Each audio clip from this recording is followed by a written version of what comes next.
has been permeated so deeply that there's been nothing to really break that mold for them. And it took years for Sydney to really kind of change her perspective. It didn't take like just one trip to England. It took years for her traveling to living with me in England and living with me in Thailand and living with me in Japan for her to like really open up her perspective to be like, you know what, maybe there are some other good places in the world as well. Maybe some other places do things as good. And now she has recently just gone back to America to visit her family. And she's like, wow, I really don't fit in there anymore. Really? Yeah, that's it felt weird because she told me that she just didn't feel like as settled as she used to be, just because she feels like an outsider almost. Yeah, I definitely got that when I was back in Wales last time. I don't know. It's I love my hometown and I love my friends, but you definitely feel like because you've been doing so many things and exploring so many different cultures, you definitely feel like, God, I must sound like that weird fucking GAPS student who come back. Like, I've traveled the world now. I'm better than all of you. It's because I really don't want to sound like that. Yeah, no, but it does open your perspective a lot, and you do think like, oh shit, like it really does make you look at stuff in your tiny town a lot different, and how homogenous it is. The tiny town just feels so much more tinier. Weirdly. And it's like, and again, like I don't blame like Sydney or anyone from like the small towns who think that way, because again, like I feel especially in America, it really is just like kind of enclosed when it comes to the information that you can get about the rest of the world. Like it still blows my mind that like in America, for example, like 24-hour news channels are a thing, but it's not world news. It's American news for 24 hours. And I'm like, what? It's just insane to think like this. For one, there's so much news happening in America that you can just constantly run news stories. But also like there's just so little access or ease of access to information outside of America. Same in the UK though, really. We get trickle downs from America. We don't really get to see a lot of inside America. Like a lot of British people don't really know many of the states outside of the very famous ones. Oh, well, I'm sure it's the same in Australia as well, though. Stuff like that. And we have very rudimentary knowledge of outside of Europe, really. But do you guys have like world news on your TV? Yeah, we do. Yeah. But like world news is just mostly the Middle East conflict. That stuff that we fucked up, really. Stuff that we had a hand in. Yeah, fair enough. It's rare that we hear anything about Japan or Asia in general, unless like something massive. Well, because of the Olympics normally. But because BBC scarcely reports on Japan. Like I have the BBC app and I used to have like the Japan section. They don't do like an article every like 3 days on Japan. Oh, really? And it'd probably be quite high profile stuff in Japan. Yeah. Or very wacky. Whoa. They open up a new store with M&Ms. Whoa. Yeah. But also I do think as well, the fact that a lot of people think one of the reasons why people probably think America is terrible is, in the UK and also in Japan, I feel this as well. A lot of this like bad stuff and injustices, if you will, in the UK and I think Japan as well, probably don't get as much spotlight as they do in America. And also everything is fucking filmed in America. True. Literally everything is on camera in America. True. So like I feel like it's way easier to catch the stuff that makes your country look fucking insane. Yeah. When there's cameras all the fucking time capturing everything. I feel like one of the main reasons why we see so many insane stuff from America that looks good and you hear about all these horrible injustices that have been done is because there's just so much video and there's so much attention brought to it by the media. I mean, it's also as well the fact that like, just simply the population difference is one thing as well. But it's also, again, it's just like that whole cultural mentality, or I guess like group mentality of like, it's me versus the world. Not so much because like, it's very much an individualistic society where it's like, I'm the center. I think we have that in the UK as well to some extent. I think the UK way more. I think it's definitely like, that's definitely one of the biggest differences between East and West that I've felt living in both different places. Yeah. And like, whereas in Japan, it's like, oh, I don't want to stick out too much because otherwise a camera might get stuck on me. But it's hard, right? Because on one hand, you get a society where, everyone's comfortable, nobody oversteps their boundaries, but everyone's fucking miserable. So it's like, you can't have this utopian ideal Japan without also having a depressed society where no one can have fun. And I feel that's like the problem right now is that like, regardless of if you're an individualistic society versus a collective society, there's still shit that happens. Yeah, like the stuff I love about the UK is also, I'm near certain the stuff that I love is also the reason why we have a lot of the stuff I don't like about the UK. Yeah, exactly. You know, I mean, same thing with Japan, right? Yeah. Exactly. So it's you don't get the good things without the bad things. There's no perfect country. I think there's no perfect country, and I don't think there's a perfect Denmark's system just like either. hello. Allow me to. Switzerland is like. But also, I love that. I read an article that was like people who live in Denmark that are unhappy are extremely unhappy because they're supposed to be the happiest country on earth. Right. Yeah. So the people who get sad there or their life isn't going the way they want, they feel more depressed because they're supposed to be in the happiest place. Because everyone around them is happy. Yeah, because it's supposed to be in the happiest place on earth. Right, You can't fucking win. Like, no matter what goes wrong, you can't win. But I think, obviously, if, that also depends on, if you can afford to be healthy and all that stuff. So that all changes, obviously. Yeah. Being healthy is pretty good, Are you guys patriotic? No. Only in like sport, I guess. To Wales? Yeah. Wales? Like pretty much Yes. the most patriotic I get is towards sports. Yeah. I think. But like you have to okay, so I think Wales patriotic and being in the UK is a very different. How often do you get to be patriotic about Wales? Anytime England fucks up, that's Basically, literally- right? Basically. I'm not. Yeah, exactly. Basically. So that's what I'm saying. It's not patriotism in Wales is not like the rest of the world patriotism where it's No. like go us. It's just fuck England. Yeah, Like, that's- I feel like that's that's just literally that's all just it is. Wales, Scotland, and Irish, Yeah. like Northern Irish patriotism. Right, that's why I Yeah. feel like UK patriotism is a completely different brand to other, you Yeah. know, because it's we get very proud of Welsh people, obviously, but we get the most proud when it is to the detriment of England. Yeah. So when people are like, oh, you're like English there, right? It's like, no, I'm not even. There's absolutely nothing about me that is English. I'm British and Welsh, but not English. Yeah. Like, so Yeah. a lot of people always like, that's English, right? That's no. I despise, but I despise it in a very fun way. Yeah, It's of very course. much like we Like get tongue to in cheek. yeah. kind Yeah. of way, right?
No one has fought me and lived.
Danger! Sieghart!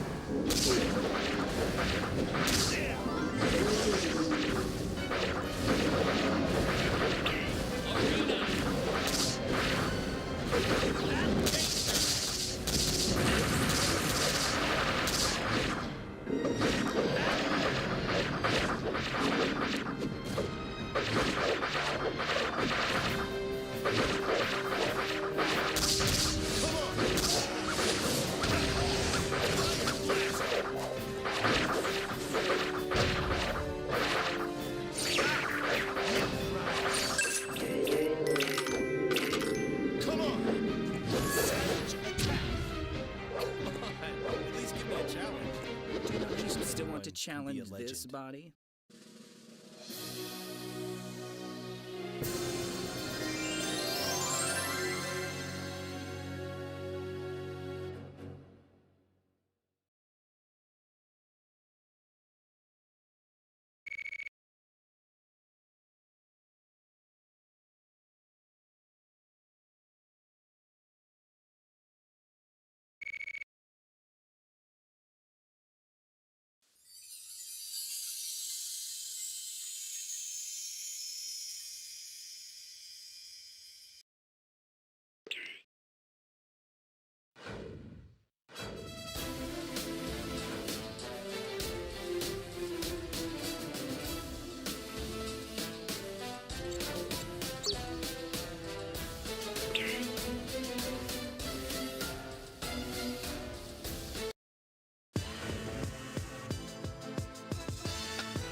Commencing operation. Don't come to me later. The holy light will lead us.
Still want to challenge this body? I